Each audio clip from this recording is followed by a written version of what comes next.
Welcome back, focused learners, to another explainer. Today, we're tackling a topic that practically every driver dreads, but almost everyone eventually have to deal with. Yep, I'm talking about that dreaded piece of paper trapped right under your windshield wiper, the parking ticket.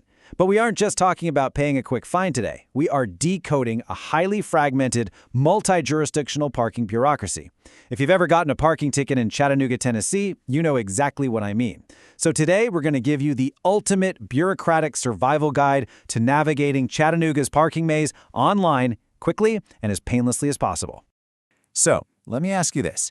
Did you know a seemingly minor $16 Chattanooga parking ticket can literally snowball into a $75 boot fee or, get this, even a suspended driver's license? It's true. Ignoring a tiny piece of paper on your windshield carries some pretty severe financial and legal stakes. The absolute best way to avoid these massive headaches is rapid compliance, and the most efficient way to do that is online. But to actually do it right, you got to know exactly how this system is wired. Here is our roadmap for today. 1. The Chattanooga Parking Maze. 2. Locate your ticket details. 3. Navigating online payment portals. 4. Penalties and common issues. And 5. Appeals, tips, and disclaimers. Consider this your step-by-step map to surviving the system. Let's dive in. Starting with Section 1, the Chattanooga Parking Maze. Now, the biggest mistake people make right off the bat is assuming the city just has one unified parking department. Well, scratch that because it absolutely does not.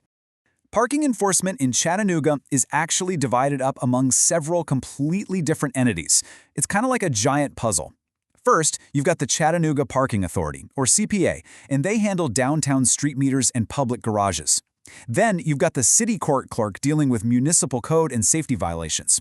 On top of that, there's a totally separate automated photo enforcement system for red light and speed cameras. And finally, you have universities like UTC and private lots managed by outside companies. Figuring out exactly who issued your ticket is the absolutely crucial first step. If you go to the wrong website, your ticket simply won't show up. You'll think you're in the clear, and the clock is just going to keep ticking on those late fees. So, how do you know who ticketed you? Look closely at your physical citation for the CARTA and Chattanooga Parking Authority logo. If you were parked at a downtown street meter, a public surface lot, or a CARTA garage, you're likely going to see this specific logo printed right there on the paper. That tells you immediately that you need to route yourself through the CPA's online system. Moving on to Section 2, locate your ticket details. Once you know who actually issued the ticket, you need to extract a few key pieces of information from it before you even bother opening your web browser. So, what do you need to look for? You're going to need to hunt down the specific citation number or violation number. You'll obviously need your exact vehicle license plate number and the state it's registered in. Sometimes you're also going to need the precise violation code. For example, code 300 means a standard meter violation under the CPA. And if you are caught by an automated camera, you'll specifically need a unique PIN or password that's physically printed right on your mailed notice. Different portals ask for different combinations of these facts, so just keep the ticket sitting right next to your keyboard. Actually, pro tip, snap a quick photo of the ticket with your phone right now, just in case the wind literally blows it away before you can pay it. All right, Section 3, navigating online payment portals. We are going to walk through the actual digital step-by-step for the primary city systems so you don't get stuck along the way. If your ticket is from the Chattanooga Parking Authority, the process is incredibly direct. Step 1, head over to parkchattanooga-tn.com and click right into their search citation interface. Step 2, enter your citation number and select your license date from the drop-down menu. You can also search using your VIN if you prefer. Step 3, you'll just have to pass a quick Google reCAPTCHA prompt to prove you aren't a robot, and then submit your payment using a major credit or debit card. Super straightforward. Just remember, once it goes through, make sure to screenshot or save your digital confirmation receipt for your records. Now listen closely, because here is a hyper-specific administrative trap you really need to watch out for. If your ticket was issued by the city court clerk, say for restricted parking, you have to use a totally different portal. And here is the quirk that frustrates so many people. When searching by license plate on their system, you literally must type your plate in all caps with 0 spaces and 0 dashes. If you type it in lowercase or add a dash, the system will just tell you the ticket doesn't exist. Knowing the strict rules of the city court clerk system is absolutely crucial. You're going to go to municipalonlinepayments.com/ChattanoogaTN. Once you're there, make sure you search specifically via the Vehicle Info tab. The citation number search on their site is actually mostly for moving traffic violations, not parking. Also, if you try to look yourself up using your date of birth, it has to be exactly formatted with a 2-digit month / 2-digit day / 4-digit year. And finally, keep in mind that partial payments are totally blocked. You got to pay the fine in full before your scheduled court date. Just to briefly touch on automated cameras, like those high-accident intersection red light or speed cameras you see around Highway 153, these are managed on an entirely separate platform. You'll need to visit zerofatality.com, enter your vehicle tag number, and use that unique PIN they mailed to you. The neat thing here is that you can actually view the photographic or video evidence of the infraction right there on the site before you settle the fine. Now, while these online portals are super effortless, that convenience isn't entirely free. Both the CPA and city court systems tack on processing fees for digital payments.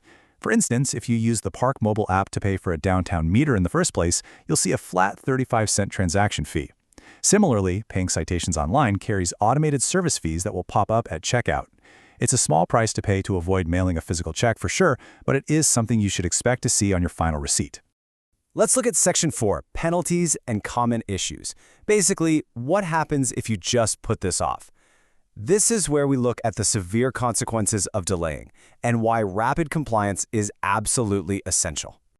The contrast here is honestly wild. Let's say you get a restricted parking citation routed through the city court. You have a very strict 10-day window. Pay it within those first 10 days, and it's just an $11 fine. Miss that window, it immediately jumps to $41.50.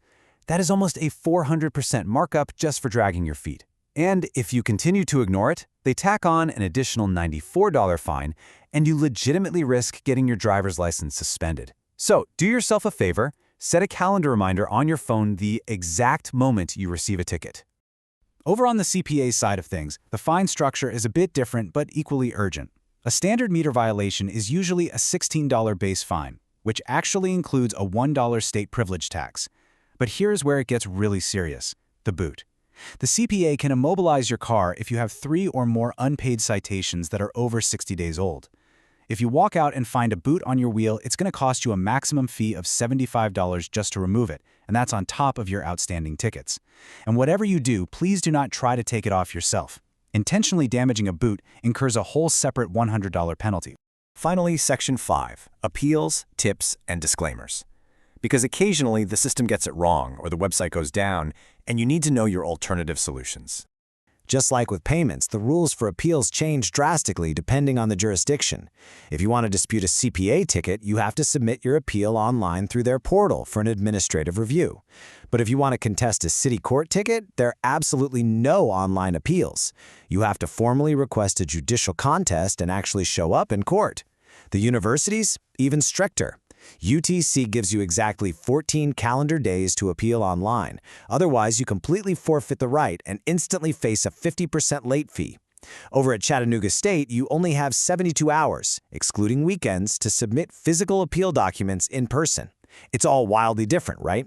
Now, if you ever experience website downtime or you just prefer old-school analog methods, you can usually pay by phone, in person, or by mail. But here is a critical evergreen tip for you. Never ever mail cash. If you are paying by mail, you got to use a check, cashier's check, or a money order. And to ensure those funds are actually applied to your specific debt, you must write your citation number clearly on the memo line of that check. But really, finding your ticket details, picking the right portal, and paying online with a card remains your absolute fastest route to resolution. And that brings us to a super important disclaimer. While this explainer is your comprehensive guide to navigating the system today, you know how things go. Bureaucratic procedures are always subject to municipal updates. Fine structures get amended, and portal URLs can change out of nowhere. Always verify the current details periodically with the official Chattanooga Parking Services websites or their customer service lines. Which leaves us with a final, pretty provocative thought to ponder. When you step back and look at the sheer complexity of this maze, between automated cameras mailing out PIN numbers, private lots with their own portals, and a city entirely divided between court clerks and transit authorities, is our modern parking infrastructure truly designed to encourage simple, everyday civic compliance?